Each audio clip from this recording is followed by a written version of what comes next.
السلام علیکم، آپ دیکھ رہے ہیں K20 نیوز۔ تازہ ترین اپڈیٹ کے ساتھ میں ہوں آپ کی میزبان دعا ناز۔ آصف انصاری کی رپورٹ کے مطابق انکروچمنٹ ڈائریکٹر اور KDI کے عملہ کورنگی سے غائب معلوم ہوتا دکھائی دے رہا ہے، کیونکہ یہ مختلف مکانات پر چائنا کٹنگ اور ایکسٹرا لینڈ پر زور و شور سے کام جاری ہے، جس میں مختلف تھانوں کی حدود شامل ہے۔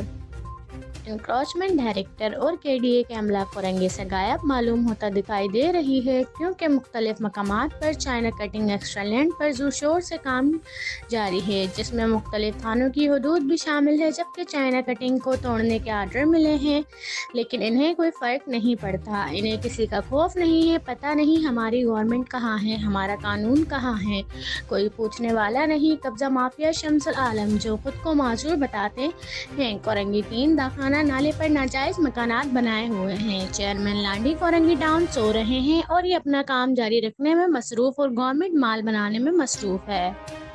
جو پیسے دیتا ہے ان کو ریلیف دیا جاتا ہے، اور جو پیسے نہ دے ان کے مکانات کو مسمار کر دیا جاتا ہے۔ دوسری جانب تصویر میں دکھائی دینے والا شخص، جس کا نام شمس عالم معلوم ہوتا ہے، وہ دن دہاڑے پلاٹوں پر قبضہ کر کے ان کی تعمیر کرواتا ہے۔ چند روز قبل پہلے ایک خاتون کا مکان پر قبضہ کیا تھا، لیکن اس خاتون کی کوششوں سے شمس عالم سے 6 لاکھ روپے کی قیمت واپس لے لی۔